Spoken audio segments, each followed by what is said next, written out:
जी भाई लोगों, आपने मैच देखा रियल मैड्रिड और चेल्सी का। 2-0 से रियल मैड्रिड ने ये मैच जीता, जो कि एक्सपेक्टेड था। बहुत सारे लोग ये सोच रहे थे कि विलारियल से गेम हारने के बाद से रियल मैड्रिड जो शायद वो इस मैच में भी चोक कर जाएगा और रिजल्ट नहीं ले पाएगा और चेल्सी शायद कुछ ना कुछ कर जाए। लेकिन चेल्सी एज यूजुअल जो उनका सीज़न जिस तरह से चल रहा है वो वैसे ही खेले। और मतलब मुझे तो कोई एक्सपेक्टेशन नहीं थी चेल्सी से इस मैच में भी। और अगर आप मेरा ट्विटर अकाउंट भी देखें और वहाँ पर भी मेरी प्रिडिक्शन जो थी वो यही थी कि रियल मैड्रिड जो है वो मैच को आसानी के साथ जीत जाएगा। मैच में कुछ चांसेस ज़रूर मिले चेल्सी को, और चेल्सी ने जब अपने चांसेस को अवेल नहीं किया। जैसे कि शुरू के 2 मिनट में जो फिलिक्स को एक चांस मिला था 1-1 सिचुएशन में, अगर वो गोल कर लेते तो सिचुएशन जो है वो थोड़ी सी डिफरेंट हो सकती थी। लेकिन रियल मैड्रिड के अगेंस्ट आपको अपने चांसेस जो हैं वो लेने पड़ते हैं। यही फ़र्क होता है रियल मैड्रिड में और दूसरी टीम्स में, क्योंकि रियल मैड्रिड क्रूशियल मोमेंट में अपने चांसेस को मिस नहीं करती कभी भी। तो जो चांसेस मिले थे, एक स्टर्लिंग का बहुत ज़बरदस्त सेव किया था टिपा कोर्टुआ ने, वो और फेलिक्स का अगर एक आधा गोल भी कर लेते तो शायद कुछ ना कुछ चेल्सी जो है वो गेम में शायद रहती। हाँ, मैं ये समझता हूँ कि अभी भी ये 3-0 तक जो है वो स्कोर लाइन होनी चाहिए थी। लेकिन चेल्सी जो है वो लकी रही और चेल्सी मेरे ख्याल में 2-0 होम पर लेके जाएगी। तो वहाँ पर शायद उनके पास खेलने के लिए कुछ हो। चेल्सी नो डाउट कोई इतनी बुरी टीम नहीं है, लेकिन जिस तरह की सिचुएशन उनके साथ चल रही है, जिस तरह की फॉर्म उनकी चल रही है, मेरा नहीं ख्याल कि वो वापस आ सकते हैं इस गेम में। लेकिन यू नेवर नो, फुटबॉल है, फुटबॉल इसी तरह ही होती है। और रियल मैड्रिड की जगह अगर हम बात करें तो रियल मैड्रिड का भी सीज़न जो है वो कुछ इसी तरह ही चला आ रहा था। एक अच्छी गेम कर रहे हैं, एक बुरी गेम कर रहे हैं, एक अच्छी गेम, एक बुरी गेम। लेकिन चैंपियंस लीग में जब हम आते हैं तो रियल मैड्रिड जो है वो एक डिफरेंट ही टीम नज़र आती है आपको। और इसी वजह से भाई वो चैंपियंस लीग जो है वो इतनी बार जीत चुके हैं, डिस्पाइट द फैक्ट भाई रोनाल्डो नहीं अब है, बेल नहीं है। वो जो कम्बिनेशन उनका एक लेजेंडरी कम्बिनेशन था, उसके बावजूद भी है जो है वो परफॉर्म कर रहे हैं। ये टीम जब चैंपियंस लीग में उतरती है तो बिल्कुल एक डिफरेंट लेवल की टीम जो है वो होती है। और अगर हम मैच का एनालिसिस देखें तो पहली बात तो ये कि चेल्सी का जो प्रॉब्लम है वो ये कि चेल्सी इतनी बुरी नहीं थी। मिडफील्ड में कुछ ना कुछ वो कर ही रहे थे, चांसेस कुछ ना कुछ क्रिएट किए उन्होंने, लेकिन क्लिनिकल नहीं थे वो।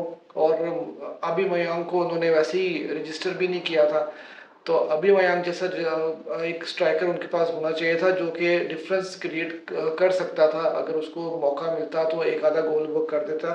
तो क्योंकि इस तरह की बड़ी गेम में एक आधा गोल भी अगर आपको मिल जाता है तो, और ख़ासतौर पे अवे जब आप खेल रहे होते हैं, तो उसमें जो है वो आप गेम में जो है वो कुछ ना कुछ कर लेते हैं, स्पेशली टीम जैसे रियल मैड्रिड की टीम है वो उनके अगेंस्ट।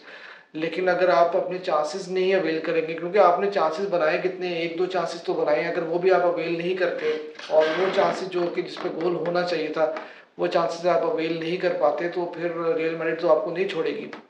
तो रियल मैड्रिड की कंप्लीट गेम थी। लूका मॉड्रिच, पता नहीं ये बंदा जितना जितना इसकी एज बढ़ती चली जा रही है वो उतना ही अच्छा होता चला जा रहा है। क्रूज की गेम बहुत अच्छी थी, बेंजेमा की गेम बहुत अच्छी थी। और जो अच्छी बात रियल मैड्रिड में लगी, जिस तरह हमने देखा कि क्लासिको में भी जो रियल मैड्रिड जो स्ट्रगल कर रहा था वो ये कर रहा था कि हर टीम ये जान चुकी थी कि रियल मैड्रिड जो है वो लेफ्ट साइड से अटैक करती है। तो जब वो लेफ्ट साइड से अटैक करती है तो उनका राइट विंग जो होता है वो बिल्कुल डेड होता है, वहाँ से कोई भी प्रोग्रेस नहीं हो रही होती।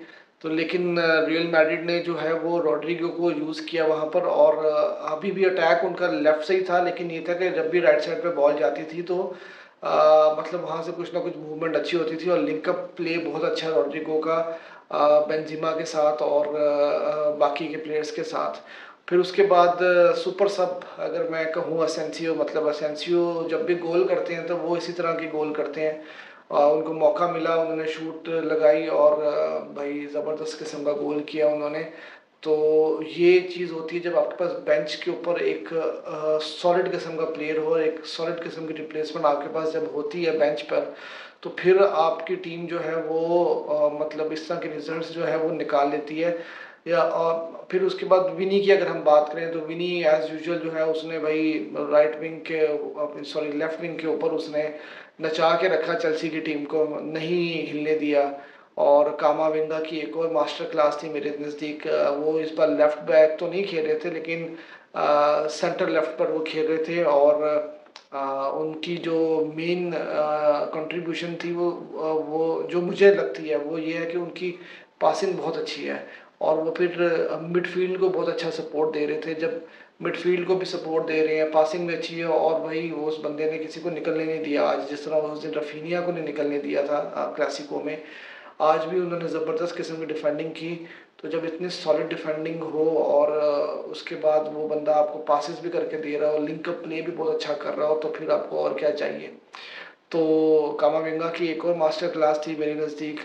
और मतलब जब इस तरह के प्लेयर्स आपके पास हों तो आप जो है वो मतलब आप बड़े कंपटीशन में ज़रूर जो है वो अच्छा करते हैं।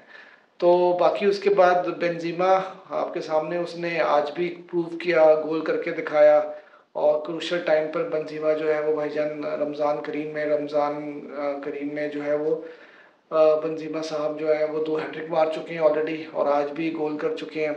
बाकी अगर हम बात चेल्सी की करें तो चेल्सी जो है वो मेरे ख्याल में चेल्सी का सीज़न तो अब ख़त्म हो चुका है। कोई एक बड़ा मिरेकल होगा अगर वो वापस आएंगे और शुरू में अगर उन्होंने गोल कर दिया रिटर्न टाइम में, और तो तब शायद उनके पास कुछ मौका हो मैच में। लेकिन मेरा नहीं ख्याल कि वो इस मैच में इस टाई से कुछ निकाल सकेंगे।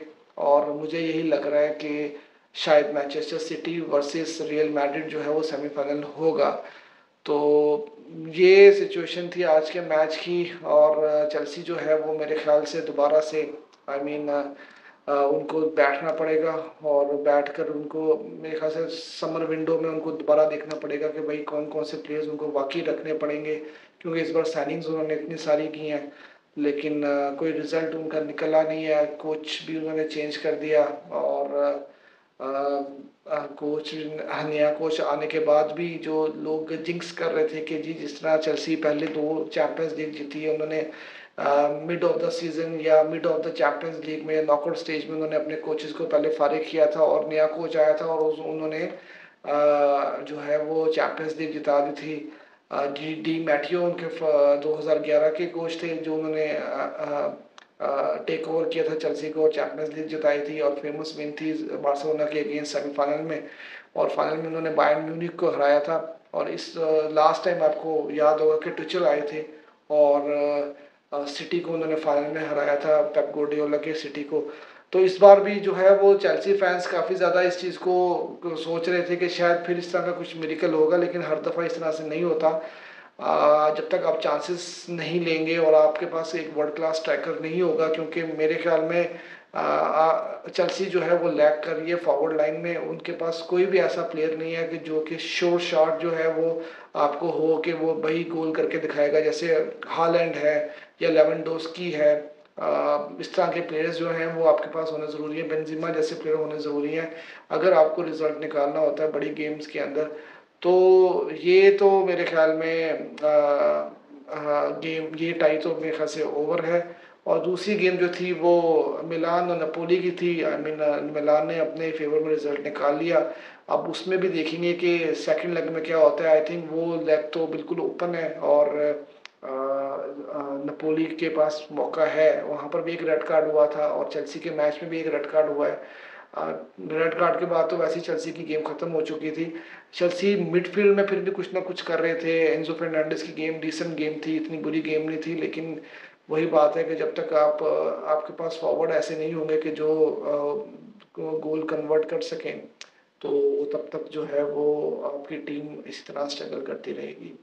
तो ये तो थी आज की वीडियो। और आप अपने कमेंट्स ज़रूर बताइएगा और बताइएगा कि अगली टाइम में आप क्या समझते हैं कि कौन सी टीम जो है वो क्वालिफाई कर सकती है और चैंपियंस लीग में क्या कुछ आगे हो सकता है। तो वीडियो को लाइक करना और चैनल को सब्सक्राइब करना ना भूलिएगा। Thank you very much.